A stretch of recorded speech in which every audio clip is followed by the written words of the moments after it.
Ako ang tagapagmana ng pinakamayamang tao sa mundo.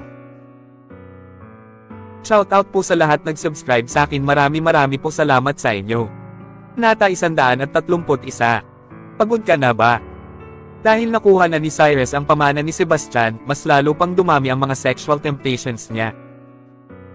Simula kay Yona na isang sexy dominatrix kung tawagin o sina Michelle at Diana na parang kaakit-akit na mga bulaklak, makikita ngayon na napakaraming magagandang dilag ang nahuhulog kay Cyrus. Ang kailangan lamang niyang gawin ay tawagan sila at tiyak na maghuhubad na ang mga babaeng ito sa hotel room na naghihintay para sa kanya.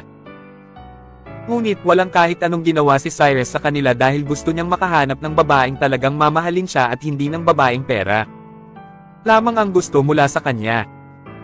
Kung papasok si Cyrus sa ganitong relasyon na pera ang sentro ng usapan, malamang ay hindi rin niya magagawang hiwalayan sila. Dagdag pa rito, nagpipigil siya para kay Margot kahit na nagdalawang isip si Margot na aminin si Cyrus ang fiancé niya, matagal na siyang hinahabol ni Cyrus.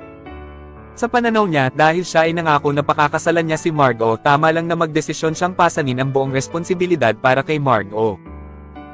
Subalit, ang pang-uudyok ni Madeline sa kanya ay hindi niya kinakaya. Para saan ba ang pera?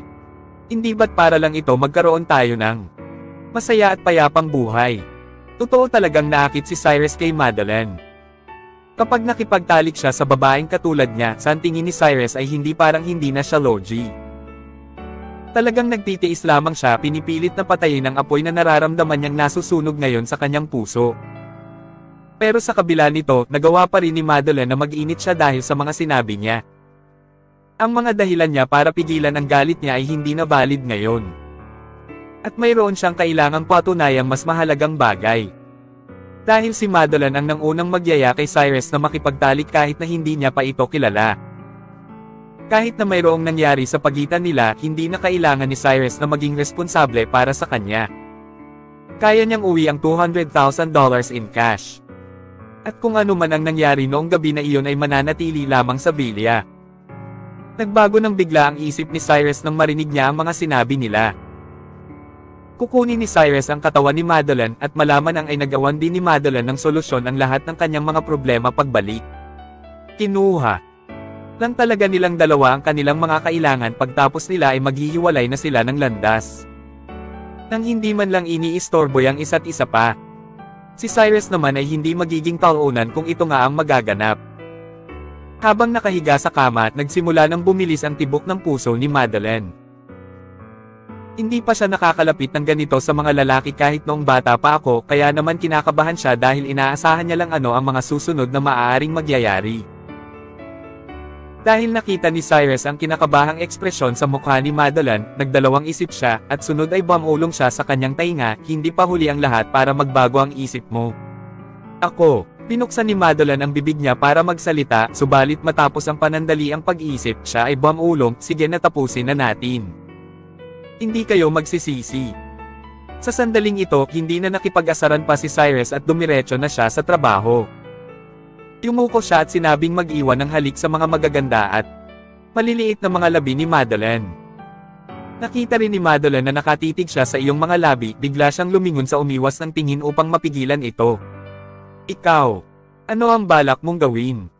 Hindi mo ako pwedeng halikan. MS. Gilmore, hindi pwedeng hindi kita halikan lalo na't ganito na ang sitwasyon. Walang masabi si Cyrus sa sinabi ni Madeline kaya naman nagpatuloy pa rin siyang lumapit sa mga labet ni Madeline. Kita ang pagkataranta mukha ni Madeline kaya naman dali-dali siyang umiwas sa kaliwat kanan. Makalipas ang ilang pag-iwas niya, nakahanap ng tamang tiyempo si Cyrus at lumapat ang kanyang mga labi sa mga labi ni Madeline. Sa kabila ng nag-aapoy. Naawara niya, ang mga labi naman niya ay malalambot at para bang bahagya itong bumukas noong naramdaman niya ang halik ni Cyrus. Nanlaki sa gulat ang mga mata ni Madeline at tinitigan niya si Cyrus. Dahil ito ang first kiss ni Madeline pati na rin ni Cyrus. Silang dalawa ay parehas rin nagulantang sa nangyari, nagdalawang isip ulit si Cyrus. Sunod ay ginamit niya ang kanyang dila para subukang buksan ang mga labi ni Madeline upang mapalalim palalo sa kanyang halikan. Ngayon ay magkadikit na ang dalawa nilang mga katawan. Sa paglalim ng halikan nila ay lalo rin silang napapalapit sa katawan ng isa't isa. Matapos maghalikan para bang naramdaman ng katawan ni Cyrus ang adrenaline at ang kaligayahan niya. Naramdaman niya ang excitement na ito sa kanyang pantalon at inabot niya ang likod ni Madeline, hinimas ito at sinubukang tanggalin ang kanyang bra. Nang maramdaman ni Madeline ang init ng mga kamay ni Cyrus, hindi mapigilan ni Madeline na yumanig ang katawan niya dahil hinawakan siya ni Cyrus. Nanggigil si Madeline subalit hindi niya pinigilan si Cyrus. Para maiwasan ang pakikisali ng mga magulang niya sa kanyang pagpapakasal, gagawin na ni Madeline ngayon ang lahat ng kaya niya. Subalit ito ang unang beses na nagtanggal si Cyrus ng bra ng babae, kaya naman hirap na hirap siya habang inisip niya kung ano ang magandang paraan para matagal niya ang bra ng isang babae mula sa likod. Dahil nakakabit pa rin ang clasp ng kanyang bra hanggang ngayon, pakiramdam ni Cyrus na nagkaroon siyang bagong kaaway. Nanatiling matibay ang bra niya at hindi ito nagpapadala sa ibang mga lugar. Kaya naman kita ang mga patak ng pawis na lumilitaw sa kanilang mga noo. Buwisit, bakit ngayon pa nangyayari to? Hindi mapigilan ni Cyrus na mapamura ng tahimik. Cyrus, anong nagyayari sa'yo? Nang makita ni Madeline na labis ang pagpapawis ngayon ni Cyrus, siya ay nagtaka. Wala, bahagyang nanginag ang boses ni Cyrus. Hindi inakalang ganito ang sitwasyon niya dahil sa pinanood niya at hindi dahil nahihirapan siyang tanggalin ang bra niya mamaya. Labis niyang ikahihiya ang sitwasyon na iyon. Bakit ka pinagpapawisan kung walang nangyari, tanong ni Madeline. Tahimik lamang si Cyrus at nangarap sa mga ganitong pagkakataon upang pag-isipan kung ano ang karanasan na nakarami ka ng first time ng mga babae. Subalit ngayon siya lamang ang makakasulit sa sitwasyon kasama ang isang magandang babae. Kaya hindi niya rin alam kung paano niya matatanggal ang kanyang bra. Labis ring ikinatakot ni Cyrus ang sitwasyon, subalit lalo pang naging exciting ang vicious cycle na ito dahil mas malala ang takot niya, mas mahihirapan kayong tanggalin ang bra niya. Maaari kayang nasa harapan niya ang hook ng bra. Nagdalawang isip si Cyrus sa loob ng 2 segundo habang nakatingin sa malalambot at mapuputing dibdib ni Madeline, sunod ay naghanap na siya ng clasp sa harap tuwing yuyuko siya. Subalit nagpatuloy lamang siya na tumitig at tumitig ng muli pero hindi pa rin siya makakakita ng clasp sa harap. Kaya naman para bang nababaliw siya. Cyrus, pagod ka na ba? Sa mga oras na ito, biglang tinitigan ni Madeline si Cyrus at tinanong siya. Bakit naman ako mapapagod? Simpleng sagot ni Cyrus at sinukang makapag-concentrate ako sa paghahanap ng clasp. Pagod ka na siguro. Wala pa tayong ginagawa pero grabe na ang tagaktak ng pawis mo. Hindi mo nga man lamang may angat ang ulo mong napapagod na. May mali ba talaga sa inyo? Naguguluhang tanong ni Madeline. Walang problem sa katawan ko. Namula si Cyrus at sumigaw. Kung ganon, bakit ka pinagpapawisan? Baka masyadong mainit dito, dismayadong sagot ni Cyrus. Magpahinga muna kaya tayo, mahinang sambit ni Madeline. Hindi naman importante. Pwede ba kitang tanungin? Dahil tinanggap na ni Cyrus na hindi na dapat niya sayangin ang maalang oras niya dahil lamang sa isang ginawa sa harapan ng bra clasp, kaya ngayon nagdesisyon na si Cyrus na magpaturo kung paano tanggalin ang bra. Paano nga ba yon? Tanong ni Madeline. Nasaan ang clasp ng bra niyo? Tanong ni Cyrus kay Madeline. Hindi mapigilan ni Madeline ang sarili niya kundi mapangiti dahil ito ang noo tawag sa akin nang marinig namin ang tanong ni Cyrus, kaya nang asar pa. Sila ulit, iyon pala ang plano mo sakin. Nakayuko lamang siya at labis na pinagpapawisan para lamang hindi niya malaman kung paano tamang magpaypay. Paano mo nagawang itago yung bra mo dyan? Para bang nababaliw na si Cyrus. Ang clasp isang bra ko ay nasa gilid ng kanyang katawan. Mukhang mas kalmado na ngayon ang iyong mga pulso kaya't nasabi niya ito habang mayroong cute na ngiti sa kanyang mukha. Puta, sino ba ang nag-design ng bra na ito? Bakit ako nakapanig sa tabi niya? Nagreklamo si Cyrus at dismayadong titingin sa mga bra design. Tinapa niya ang bra sa gilid at magaling dahil nakuha nila ang sinumpaang clasp ng bra. Cyrus, hindi ka naman virgin, hindi ba? Marahang nagtanong si Madeline. Ako, syempre, hindi po. Natatakot si Cyrus na pagtatawanan siya ni Madeline kaya naman mabilis niyang itinanggi ito. Kung ganoon, bakit hindi mo man lamang makita yung clasp sa isang bra? Tumingin lamang si Madeline kay Cyrus at nagpatuloy sa pagsasalita. Wala sa mood si Cyrus upang sagutin ang mga tanong ni Madeline kaya naman ginalaw lamang niya ang clasp at sinubukan ng mag-concentrate sa pagbukas nito. Ring! Sa mga sandaling ito, nagri-ring na ang phone ni Cyrus sa kanyang bulsa. Parehas sina Cyrus at Madeline na napahinto noong marinig nila ang tunog mula sa phone ni Cyrus. Kabanata 132. Dahil sa Kin. Sa kabila ng patuloy na pag-ring ng kanyang phone, hindi iyon pinansin ni Cyrus at nagpatuloy na maghubad ng damit. Cyrus, nagri-ring ang phone mo. Nag-alinlangan si Madeline ng sandali at sinabi iyon kay Cyrus. Ano naman? Sabi ni Cyrus nang may blankong ekspresyon. Mahalaga siguro kung may tumatawag sa iyo ng ganitong oras. Sagutin mo yun para malaman mo kung anong meron. Atin naman ang buong gabi, huwag kang mag-alala. Sabi ni Madeline. Napahinga ng malalim si Cyrus at pagkatapos murahin ng pabulong kung sino ang tumatawag sa kanya, kinuha niya ang kanyang phone mula sa kanyang bulsa.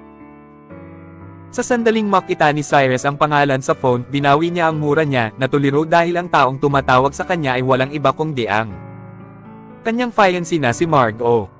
Anong oras na, bakit mo ako tinatawagan? Sinagot ni Cyrus ang telepono at tinanong ang kabilang linya.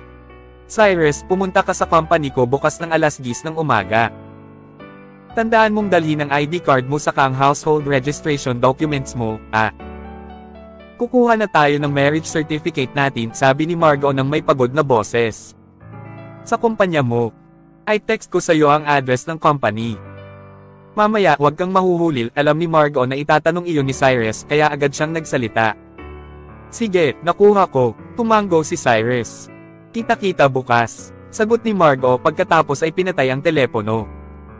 Pagkatapos makita ni Cyrus na pinatay ni Margot ang tawag, marahan niyang binaba ang kanyang phone pagkatapos ay lumingon at tumingin kay Madeline.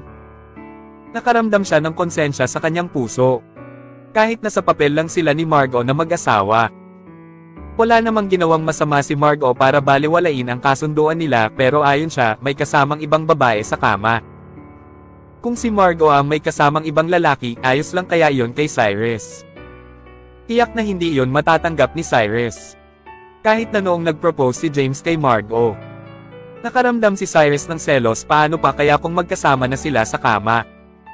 Hindi iyon magiging ayos para kay Cyrus. Mabilis na lumaki ang konsensya sa puso niya hanggang sa balutin na siya nito. Sino yung nasa phone? Hindi mapigilan ni Madeline na tanungin si Cyrus, napansin na ang ekspresyon ni Cyrus ay nagbago. Ms. Gilmore, hindi nakita matutulungan pa nang magsalita si Cyrus, pinulot niya ang mga damit na binato niya sa towel. Bakit? Hindi ba't pumayag ka nang gawin to? Pagkatapos marinig ni Madeline ang biglaang pagbabago ng plano ni Cyrus, mabilis siyang napaupo at tinanong si Cyrus nang may nagtatakang ekspresyon. Ang totoo kasi, mayroon akong fiancé at makukuha na namin ang marriage certificate namin bukas. Hindi ko kayang gawin kasi parang pinagtataksilan ko siya. Hindi nakita matutulungan pa. Sinuot ni Cyrus ang kanyang mga damit at nagpaliwanag ng mahina. May fiancé ka. Tumingin si Madeline kay Cyrus, hindi makapaniwala sa kanyang narinig. Akala niya na ang mahirap na batang tulad ni Cyrus ay hindi kailanman magkakaroon ng tsansa sa mga babae. Paano pa kaya ang magkaroon ng fiancé? Oo, matagal na akong may fiancé kaya pasensya na, Ms. Gilmore. Mahinang sabi ni Cyrus. Tumingin si Madeline kay Cyrus, nag-alinlangan. At mahinang sinabi, hindi dapat ikaw ang humihingi ng tawad. Ako dapat ang humingi ng tawad sa'yo. Hindi ko alam na may fiancé ka na pala. Kung alam ko lang, hindi ko sana pinilit sa'yo ito. Ms. Gilmore, sa totoo lang, naging marupok din ako.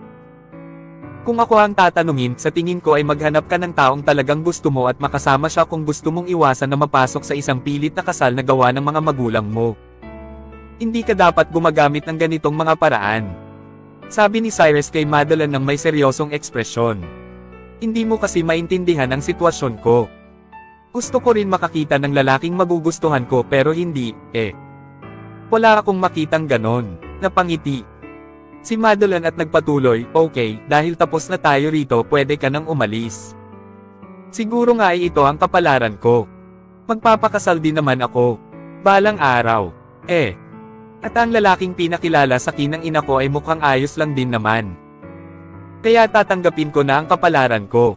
Kahit na sinabi iyon ni Madeline, nararamdaman ni Cyrus na sa katunayan ayaw ni Madeline na mangyari iyon. Ms. Gilmore, Kung may boyfriend ka ngayon, pipilitin ka pa rin ba ng mga magulang mo na mapakasal? Mahinang tanong ni Cyrus kay Madeline. Depende kung magugustuhan nila ang boyfriend ko o hindi. Kung magugustuhan nila, tiyak na hindi na nila ako pipilitin na magpakasal sa iba. Kung hindi, di. Tumigil ng sandali si Madeline pagkatapos ay nagpatuloy habang nag-iisip pa rin ang malalim, kung hindi nila gusto at pinipilit ko pa rin na pakasalan siya, sa tingin ko ay papayag din naman ang mga magulang ko sa huli. Ganon ba? Tumango si Cyrus. Sa katunayan, ang dahilan kung bakit gustong-gusto na ng mga magulang ko na ikasal ako ay para lang magkaroon sila ng apo. Natatakot ako na magiging single lang talaga ako buong buhay ko. Marahan na sabi ni Madeline. Ms. Gilmore, may ideya ako. Ang plano na to ay hindi lang pipigilan ang mga magulang mo na pilitin kang ikasal, hindi mo na rin kailangan pang mabuntis. Tumingin si Cyrus kay Madeline at nagsuhestyon, seryoso ka ba? Ano ang plano mo? Tanong ni Madeline nang may bakas ng pananabik. Bakit hindi na lang ako magpanggap na boyfriend mo? Kung ganun ang kailangan mo lang gawin ay pilitin sila na makasama ako kahit na isipin nilang mahirap ako, hindi ka nila mapipilit na magpakasal sa iba. Tapos kapag nakahanap ka na ng taong gusto mo, pwede mo nang sabihin sa kanila na nakipag-break ka sa Kim. Sabi ni Cyrus kay Madeline ng may natutuwang ngisi. Oo nga, bakit hindi ko yun naisip? Napagtanto iyon ni Madeline pagkatapos marinig ang plano ni Cyrus. Sa sobrang pag-iisip niya ng paraan para maiwasan ang kasal bago pa man niya maisip na magpakasal sa iba, hindi man lang niya naisip na pwede naman siyang maghanap ng peking boyfriend. Para pansamantalang matuwa ang kanyang mga magulang. Kung isipin ng mga magulang niya na mayroon siyang boyfriend, hindi nila pipilitin si Madeline na magpakasal sa iba kahit na hindi nila iyon gusto. Cyrus, ang ganda ng plano mo. Kapag may oras ka, dadalhin kita sa mga magulang ko at sasabihin sa kanila na ikaw ang boyfriend ko. Sabi ni Madeline kay Cyrus, lubos na natutuwa. Okay, tumango si Cyrus. Salamat talaga. Kuhain mo ang pera na to, sayo na yan. Ngayong ang lahat ay umaayos na, hindi niya maitatanggi na si Cyrus ay isang malaking bahagi ng solusyon sa kanyang mga problema. Tinulungan siya ni Cyrus na ayusin ang isang malaking problema kaya natural ay lubos siyang nagpapasalamat sa lalaki at gusto siyang pasalamatan gamit ang anumang mayroon siya. Inabot niya ang pera sa mesa at binigay iyon kay Cyrus. Ms. Gilmore, nahalikan at nahawakan na kita kanina lang. Isipin mo na lang ang pagtulong ko sa iyo ay pambawi sa mga ginawa ko kanina kaya patas na tayo ngayon. Sa iyo na ang pera mo, hindi ko yan tatanggapin, sabi ni Cyrus. Ang $100,000 na iyon ay wala lamang kay Cyrus, ngunit hindi iyon isang malit na halaga para kay Madeline.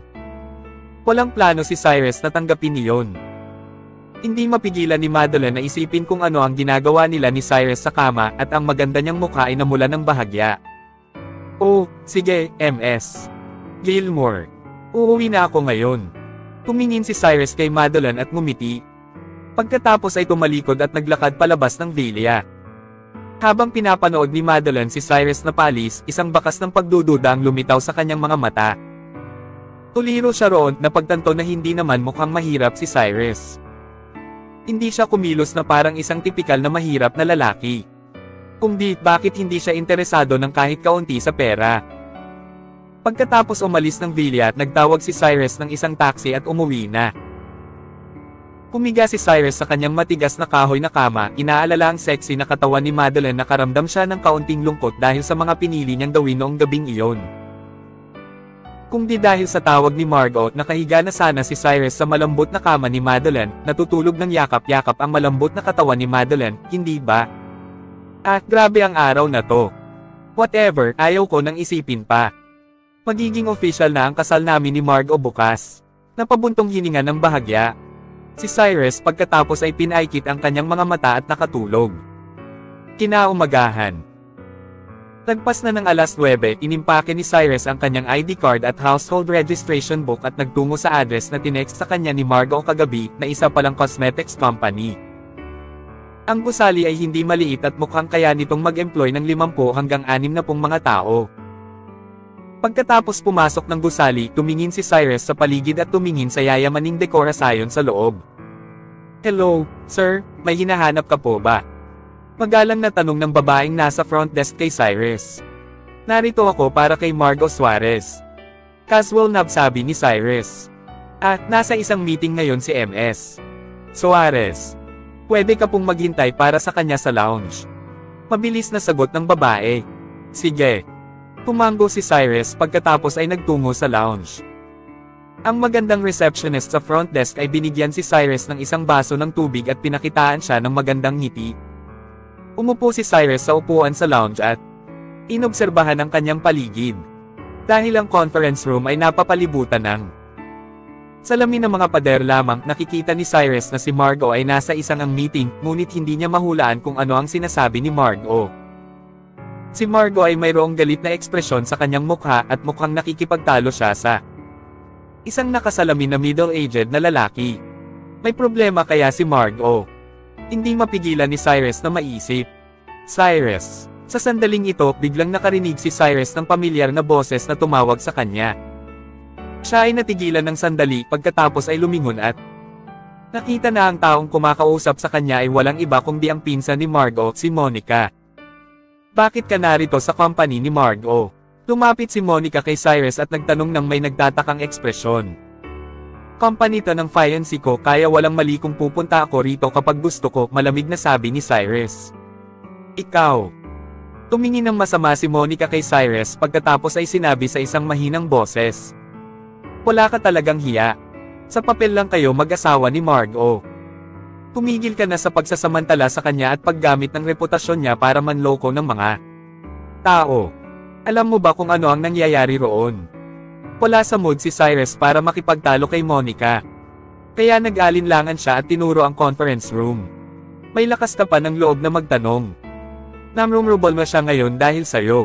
Si Monica ay tila nagalit sa tanong niya at pinagalitan siya ng may galit na luhang tumutulo mula sa kanyang mga mata. Dahil sa kin, si Cyrus ay natuliro, ang kanyang ekspresyon ay puno ng pagkalito. Banata 133. Ang buong kwento. Sa company building ni Margo, si Cyrus ay nagulat nang malaman na may kinalaman siya sa mga problema sa company ni Margo.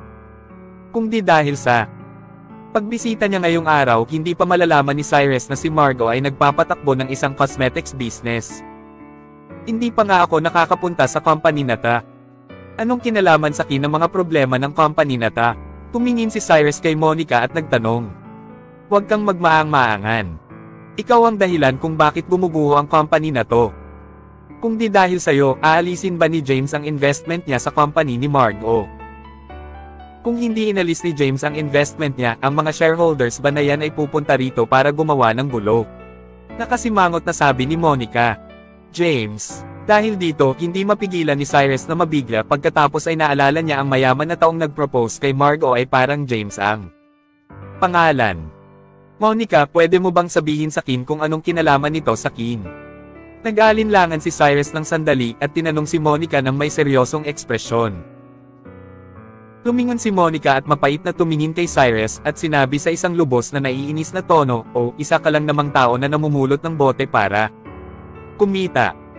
Kahit na sabihin ko sa iyo ang lahat, wala kang magagawa para maayos ang problema na to. Bakit ka ba nagtatanong? Si Margo ang fiancé ko. Siyempre, may pakialam ako sa kung gano ang nangyayari sa kanya. Mahinang sabi ni Cyrus. Kumbinsido ka ba talaga na ikaw ang fiancé niya? Kung hindi engaged si Margo sa isang walang kwentang tao na tulad mo, hindi sana siya kinakawawa ng mga taong iyon ngayon. Si Monica ay nababahala para kay Margo at napabuntong hininga ng mahina. Ano ba ang nangyayari? Pwede bang tumigil ka sa pagsasabi ng hindi makabuluhang mga bagay at dumiretso na sa gusto mong iparating? Sa pagpapatuloy ni Monica sa pang-insulto kaysa sabihin sa kanya ang buong kwento, mas nababalisa si Cyrus. Sumigaw siya kay Monica, galit na ngayon. Nang makita na ganito si Cyrus, si Monica ay nagulat din. Hindi niya inasahan na magiging ganito na interesado si Cyrus tungkol sa mga nangyayari sa company ni Margo. Nagsimula siyan magpaliwanag. Ang company na ito ay isang cosmetics company na sinimula ni Margo. Ang main products ng company ay ang pinaka-authentic na skincare-based cosmetics na makikita mo. Tapos, inimok siya ni Cyrus na magpatuloy. Noong itinatag ang company, binigyan ng tito ko si Margo ng 20 million para magsimula. Noong una ay inakala ni Margot na sapat na ang perang iyon, ngunit pagkatapos ng isang taon ng pagnenegosyo, natuklasan niya na sa katunayan ang aming cosmetics ay hindi sikat sa local market dahil karamihan sa mga babae ay mas gusto ang malalaking foreign brands at palagi silang nagpapanatili na wait and see na pag-uugali sa cosmetics ni Margot, nangangahulugan na naghihintay lang sila na lumaki muna ang company ni Margot. Dahil doon ay sa loob lamang ng 2 taon, nagamit na ni Margot ang buong 20 milyon. Ngunit hindi man lang nagkakaroon ng pagkakataon ng company na sumikat. Nagtatrabaho lang siya para maubusan ng pera. Mahinang paliwanag ni Monica. Anong kinalaman sa akin ng lahat ng mga sinabi mo ngayon lang? Sabi ni Cyrus. Oh, bakit ka ba nagmamadali? Hindi ko pwedeng sabihin muna ang buong kwento. Kung ayaw mo, ayos lang. Hindi ko na ikukwento kung ano ang nangyari. Lumingon si Monica at inirapan si Cyrus. Edith, magpatuloy ka. Sa tingin ng tito ko na ang cosmetics company ni Margot ay isang lumubog na barko dahil hindi pa yun kumikita ng kahit 5 dulem at nauubusan pa ng pera. Gusto niyang mag-declare si Margot ng bankruptcy pero pangarap talaga ni Margot na magpatakbo ng sarili niyang cosmetics brand kaya ayaw niya iyong gawin.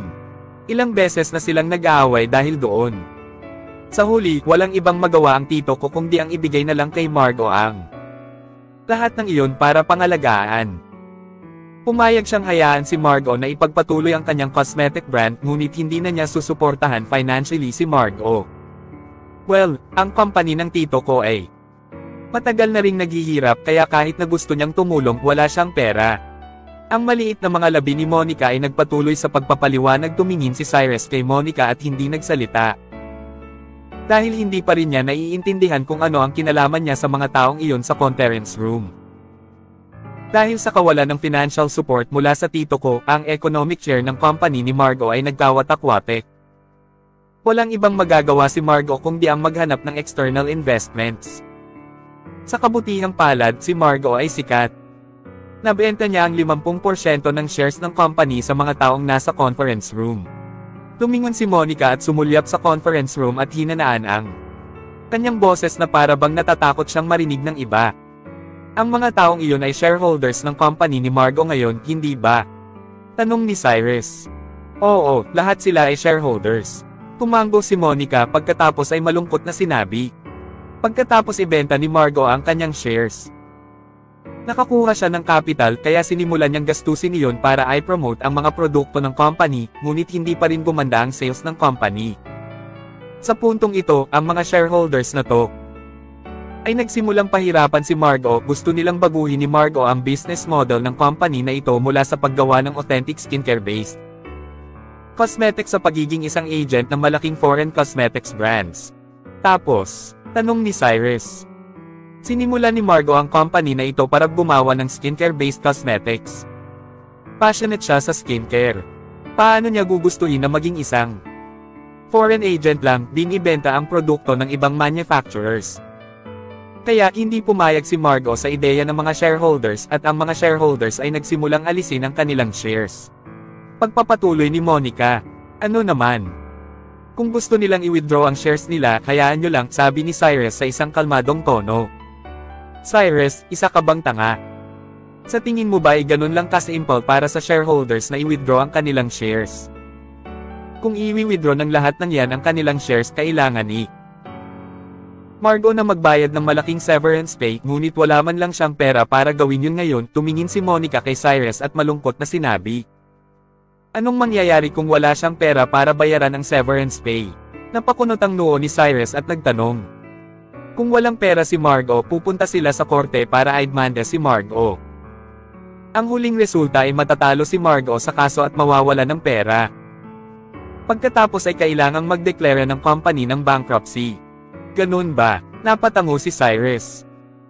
Ngayon ay naintindihan na niya kung ano ang nangyayari. Sa ibang salita, ang company ni Margot ay hindi well managed na nagsanhi sa company na maubusan ng pera. Ang mga shareholders na ito ay gustong i-withdraw ang kanilang shares ngunit walang pera si Margot para bayaran man lang ang mga shareholders. Kung ganun ang hindi maintindihan ni Cyrus, anong kinalaman sa kanya ng hindi maayos na pangangasiwa ni Margot sa company? Hindi man lang siya tumutulong sa mga ginagawa ng kanyang company. Naiintindihan ko ang lahat ng sinabi mo pero anong ibig mong sabihin na ang lahat ng iyon ay dahil sa Kim? May kinalaman ba sa Kim ang problema na to? Lumingon ni Cyrus at tinanong si Monica. Ang lakas ng loob mong magtanong. Lumingon si Monica at tumingin ng masama kay Cyrus. Pagkatapos ay nakasimangot na sinabi, noong una, isang mayaman na taong nagngangalang James ang gustong mag-invest sa company ni Margot noong nakaraang mga araw. Ang investment ay magiging $30 million. Kung may ganoong pera si Margot, pwede na niyang simulan muli ang pag-promote ng company at siguro ay magkakaroon ng pagkakataon ng company na gumanda at ang mga shareholders ay hindi siya pahihirapan. Sino ang James na ta? Tulirong tanong ni Cyrus. Hindi ko kilala ang James na to pero alam kong nag-propose siya kay Margot kagabi pero sinabi ni Margot na may fiancé na siya kaya tinanggihan niya si James. Pagkatapos matanggihan, agad na tumanggi si James na mag-invest pa sa company ni Margot. At ngayon, nalaman ng mga shareholders na iyon ang nangyari at pumunta silang lahat dito para magsanhi na naman ng gulo. Mahinang sabi ni Monica takot na marinig ng mga stakeholders sa tuwing binabanggit niya ang mga iyon. Isang bombilya ang bumukas sa ibabaw ng ulo ni Cyrus nang marinig niya ito at napagtanto niya na ang binatang nasa bar kagabi ay ang investor ni Margot. Ngayon ka maglakas ng loob na sabihin na walang kinalaman sa iyo ang bagay na to. Kung hindi ikaw ang fiancé ni Margot, hindi siguro sumuko si James sa panliligaw kay Margot at magpatuloy siya sa pag-i-invest sa company ni Margot. Naiinis na sabi ni Monica kay Cyrus. Napatingin si Cyrus sa conference room, ang ekspresyon sa kanyang mukha ay bahagyang magulo. Ang katotohanan ay hindi seryoso ang problemang hinaharap ni Margot dahil ang anumang problema na pwedeng ayusin ng pera ay hindi isang problema para kay Cyrus. Gayunpaman, ang problema ay hindi pa nakukuha ni Cyrus ang kanyang marriage certificate kasama Margot at natatakot siya na maagang ilantad ang tunay niyang pagkatao. Sa katunayan, hindi rin naman tinutulungan ni Margot ang kaniyang sarili. Noong nakaraang ilang araw, may bumili sa kanya ng malaking villa na nagkakahalagang milyones. Kung tinanggap ni Margot ang villa at binenta iyon, baka naayos na niya ang kasalukuyan niyang problema, ngunit hindi man lang niya ginustong tanggapin ang villa na iyon. Hindi ko talaga alam ang pumapasok sa isip niya. Pagpapatuloy ni Monica, nakatitig lamang kay Cyrus. Hindi tinanggap ni Margot ang villa. Pagkatapos itong marinig, si Cyrus ay nagulat at tapos ay tumayo siya at pumasok sa meeting room. Cyrus, anong ginagawa mo? Dali-daling tawag ni Monica kay Cyrus pagkatapos makita ang lalaking naglalakad. Gayunpaman, hindi pinansin ni Cyrus si Monica at mabilis na naglakad papunta sa pintuan ng conference room, umabot at binuksan ang pinto ng conference room. Kabanata 134. Nababaliw ka na ba? Sa loob ng conference room ng company ni Margot, sinigawan si Margot ng isang middle-aged man na nakasot, galit na galit ang ekspresyon sa kanyang mukha noong magsalita siya, Ms. Suarez. Kailangan mong ayusin ang problema na to ngayon o hindi kami aalis. Tama, kung hindi namin makukuha ang pera ngayon, hindi talaga kami aalis. Oo, hindi kami aalis. Sunod-sunod na sinigawan ng iba pang mga shareholders si Margot.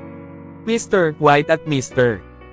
Gordon, pwede niyo pa ba akong bigyan ng kahit ilan pang araw? Para sa tatay ko. Sa loob ng 3 araw. Pinapangako kong bibigyan ko kayo ng maayos na paliwanag, sambit ni Margot sa kanilang lahat. Kita sa kanyang mukha na pagod na siya, sinabi niya ang mga salitang ito habang hinihimas ang kanyang mga sentido.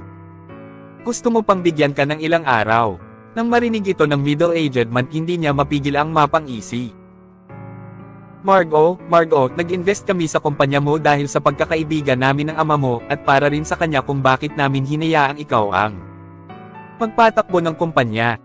Oo, pero hindi namin inaasahang ganito ang magiging kalalabasan. Tapos ngayon gusto mo pa ng ilang araw na palugit. Anong magagawa mo sa loob ng ilang araw? Hindi ba't napakaraming panahon na ang ibinigay namin sa'yo?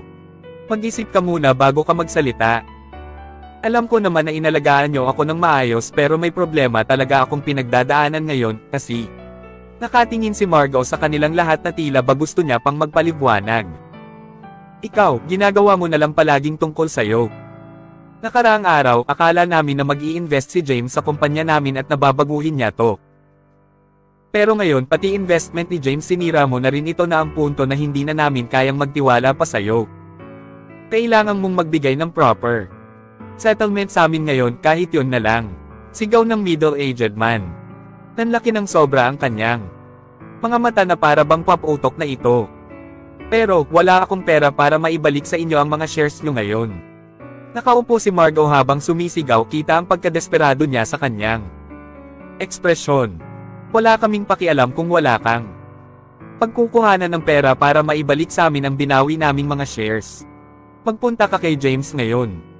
Basta't ibabalik ni James ang investment niya sa amin, hindi ka na namin mamadaliin para ibalik ang shares namin. Simpleng sagot ni middle-aged man. Nabigla si Margo nang marinig niya ang mga sinabi ng lalaki at isang kakaibang kislap ang lumitaw sa kanyang magagandang mga mata. Alam niya na may sari-sariling negosyo ang mga shareholders na nandito ngayon at dahil hindi naman ganon kalaki ang shares nila sa kumpanya ni Margo. Kahit nabawiin nilang lahat ang shares nila, halos 1 o 2 milyon lamang ang makukuha ng bawat isa sa kanila. Hindi naman ito malaking pera para sa mga big bosses na kagaya nila. Subalit dahil pinagbabantaan na nila si Margo na babawi na nila ang mga shares nila sa kumpanya at dagdag pa rito ang bulong sinasadya nilang gawin kay Margo gaya ng walang humpay na pagdalaw dito sa kanyang kumpanya nitong mga nakaraang araw. Halatang mayroong mali sa nangyayari. Hindi naman kailangan ng mga big bosses na gaya nila na magtuon ng pansin sa ganito kaliit na halaga ng pera. Kung mapapansin sa mga sinabi ngayon lamang ng middle-aged man na yun na pagtanto bigla ni Margo na baka ay hindi naman talaga gusto ng mga ito na bawiin ang shares nila.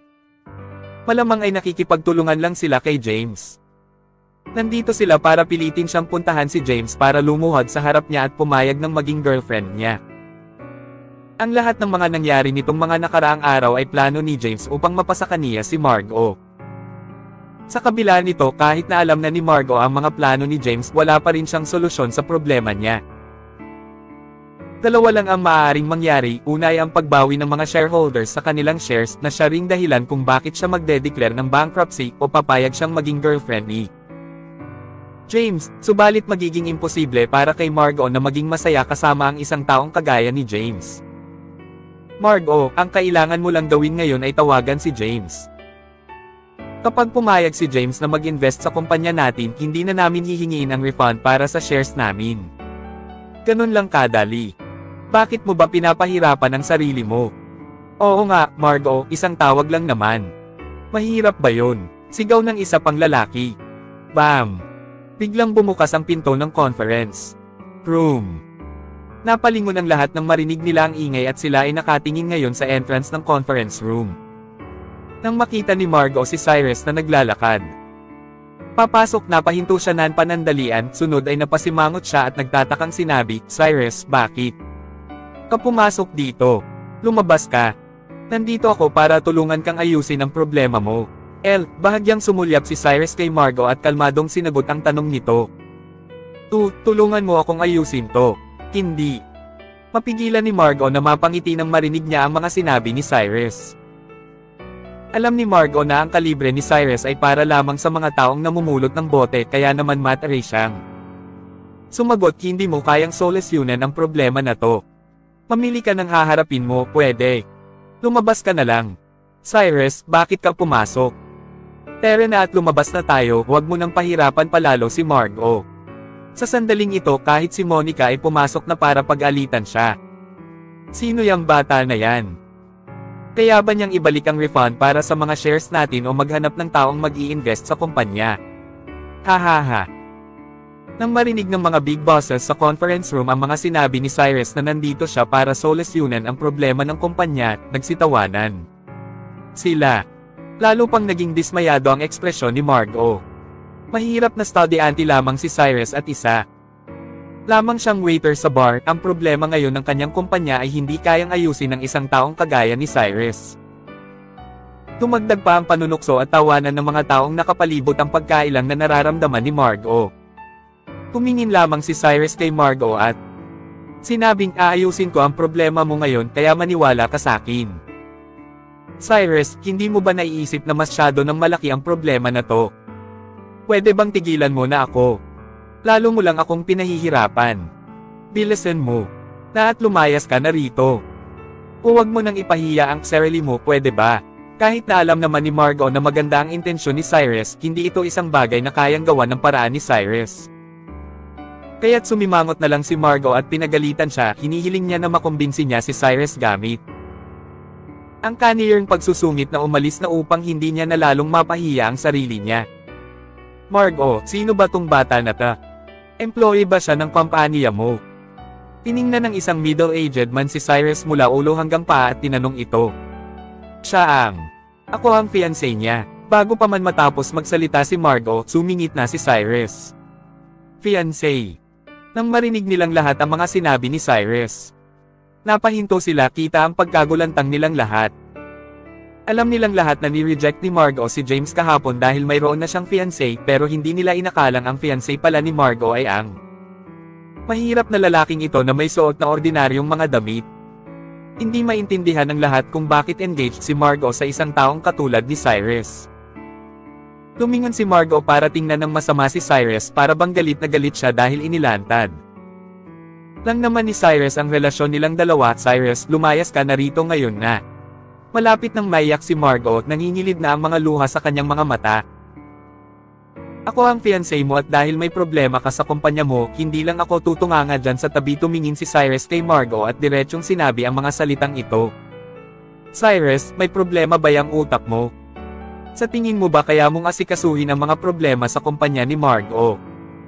Pwede bang isipin mo na lang ang pagpupulot mo ng bote, ha? Kahit si Monica ay pinagsabihan na rin si Cyrus sa puntong wala na siyang pakialam sa mararamdaman ni Cyrus o sa pride niya. Sa paningin ni Margot at Monica, si Cyrus ay isang mahirap na estudyante lamang. Sigurado silang hindi maiintindihan ni Cyrus ang mga bagay tungkol sa business operations at investments. Nakakagulo lamang si Cyrus sa kanila ngayon. Namumulot ng bote ang batang yan. Hahaha, hindi ko inasahang gaspasan pala ang hinahanap mong fiancé. Alam ba to ng mga magulang mo? Margot, ano bang iniisip mo? Bakit ka nagpa-engage sa ganitong klaseng lalaki? Tiningnan ng mga tao sa conference room ang katayuan ni Cyrus at tumawa ng malakas, puno ng mga panglalait ang mga ekspresyon nila. Sa sandaling nakita ni Cyrus na nagtatawanan ang mga tao na ito, kumislap ang galit sa kanyang mga mata. Wala siyang pakialam kung pagtawanan siya ng mga taong ito, pero kahit si Margot ay pinagtatawanan na rin nila. Umakbang si Cyrus at kumuha ng folder sa lamesa at basta-basta na lamang hinagis ito sa mukha ng isa sa mga lalaking nandoon. Clap! Malakas ang naging tunog nito. Biglang huminto ang tawanan ng lahat habang sila ay gulat na nakatitig kay Cyrus. Ang middle-aged man na tinamaan sa mukha ni Cyrus ay natulala rin, kita ang namumuong galit sa kanyang mga mata. Cyrus, nababaliw ka na ba? Sigaw ni Margot kay Cyrus.